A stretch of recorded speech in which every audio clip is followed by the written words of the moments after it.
আজকে খুব ভোর ভোর ঘুম থেকে উঠেছি। আর কেন ভোর ভোর ঘুম থেকে উঠেছি সেটারও একটা কারণ আছে। এই যে বটি নিয়ে যেতে দেখছেন, এটা কিন্তু কারোর সাথে ঝগড়াঝাটি করার জন্য যাচ্ছি না, সবচাইতে একটা কারণে যাচ্ছি। সেটা হচ্ছে কালকে বিকালবেলা ও ছাদের উপর উঠে দেখি যে একদম নিচে তাকিয়েছি আর দেখি যে হচ্ছে মিষ্টি কুমড়ার আগাডোগা।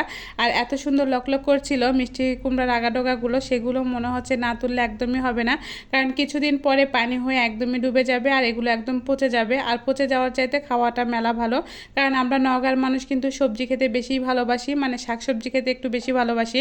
কিন্তু নাটোরের মানুষকে আমি দেখি এরা হচ্ছে মাছ, মাংস, ডিম আর হচ্ছে আলু এগুলোই বেশি পছন্দ করে, সবজিটা একটু কমই পছন্দ করে। কিন্তু আমার বিশ্বাস করেন, একদিন শাক না খেলে মনে হয় যে খুঁতখুত করে। কিন্তু এখানে আসার পর থেকে কোনো ধরনের শাকসবজি আমার খাওয়া হচ্ছে না, সবজি খাওয়া হচ্ছে, মানে পটল, আলু এগুলো খাওয়া হচ্ছে, কিন্তু আমার কোনো ধরনের শাক খাওয়া হচ্ছে না।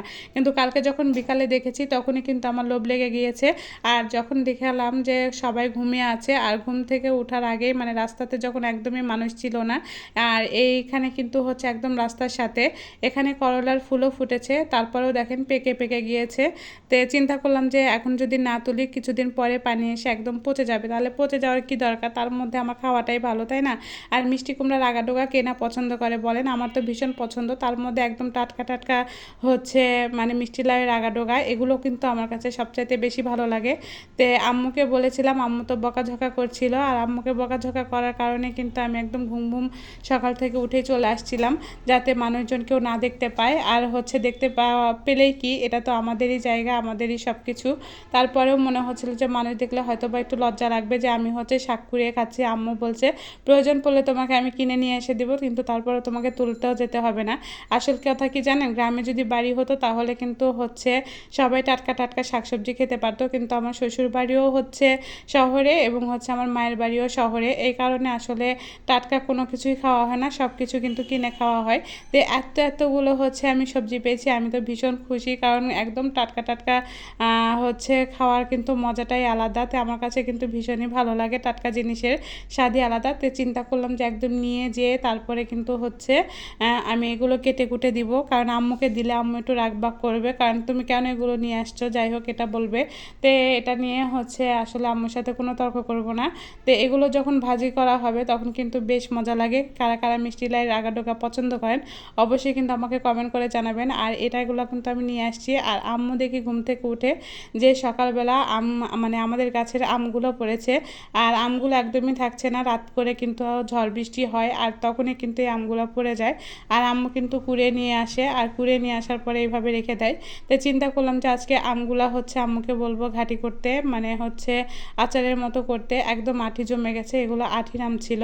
আপনারা এখন আঠিরাম বললে চিনবেন কিনা জানি না, একদম ছোটো থাকতে যেগুলো আঠি হয়ে যায় সেগুলোকে আমরা বলি আঠিরাম। সেগুলো হচ্ছে নাটোরের ভাষা, আর নগাঁর ভাষাতে কি বলে সেটা আমি বলতে পারবো না। নগাঁতে আমি বিভিন্ন ধরনের আম দেখেছি, নাটোরে আমি বিভিন্ন ধরনের আম দেখেছি, কিন্তু বিশেষ করে নগাঁতে কিন্তু আমি অনেক বেশি ধরনের আমগুলো দেখেছি। যাই হোক, এদিকে কিন্তু আমি কেটে কুটে রেডি করে দিচ্ছিলাম, যাতে আম্মু হচ্ছে বকাবকি না করার আগ দিয়ে যেন হচ্ছে একদম রেডি করে দিলে আর কিন্তু বকাবকি করবে না বা রান্না করে দিবে। আর বিশেষ করে অনেক দিন ধরে আমার হচ্ছে শাক খাওয়া হয় নাই, আর মনের ভিতর শুধুমাত্র খুঁতখুত করছিল, কিন্তু মাংস, মাছ এগুলো খাওয়া হচ্ছে, ডিম খাওয়া হচ্ছে, তাতে কেন জানি আমার একদমই মন ভরছে না। আর আজকে মনে হচ্ছিল যে দুপুরবেলা আমি পেট ভরে 4টা ভাত খেতে পারবো শুধুমাত্র এই শাকের কারণে। তো যাই হোক, এই শাকটা কিন্তু আমার ভীষণ পছন্দ। তারপরে আবার মিষ্টি কুমড়া, অনেকে কিন্তু লাউয়ের হচ্ছে আগাডোগা পছন্দ করে, কুমড়ের আগাডোগা পছন্দ করে, কিন্তু আমার কেন জানি মিষ্টি কুমড়ার আগাডোগাটাই বেশি পছন্দ। তাই আমি হচ্ছে আর দেরি না করে চলে আসলাম। এদিকে তো আম্মু আর আব্বু ক্যাচকেচি শুরু করে দিয়েছে।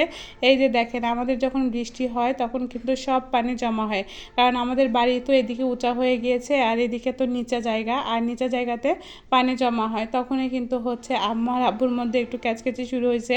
তো এর মধ্যে হচ্ছে আমার ছেলে বলতেছে তোমরা একটু চুপচাপ থাকো তো। তো যাই হোক, এরকম করে আমার আম্মু বা হচ্ছে আমার বাবাকে আমার ছেলে থামাচ্ছিল। আর এই যে এই অবস্থাটা, আসলে কি ছাদটা দেওয়া হয়ে যেত। আর এই সময়টা হচ্ছে ধানের সিজন, মানে ধান কাটতে সবাই চলে গিয়েছে, এই জন্য মানুষ পাওয়া যাচ্ছে না। কিন্তু ইনশাল্লাহ রবিবারের মধ্যে কিন্তু আমাদের ছাদ ঢালাইটা হয়ে যাবে। ছাদ ঢালাইটা হয়ে গেলে কিন্তু আমি একদমই বাসায় চলে যাব, আর বাসায় চলে গেলে ঈদের আগে আর আসা হবে না। যাই হোক, ঈদের পরেই কিন্তু আমার ছেলের পরীক্ষা। এদিকে আমগুলোও কেটে দিচ্ছিলাম, যাতে আমগুলো হচ্ছে দুপুরের মধ্যে আম্মু রান্না করে দিতে পারে। সকালবেলা কিন্তু খিচুড়ির সাথে আর বা গরম ভাতের সাথে কিন্তু আমের আচার আমার সবচাইতে প্রিয় একটা আচার। যতই আচারের কথা বলেন না কেন, কেন, কিন্তু সবচেয়ে প্রিয় আচার হচ্ছে আমের আচার। আর এগুলো হচ্ছে আঠির আম ছিল, এখনই কিন্তু দেবে গিয়েছে, কিছুদিন পরে কিন্তু পাকবে। তো আজকে এই পর্যন্ত, সবাই ভালো থাকবেন, আল্লাহ হাফেজ।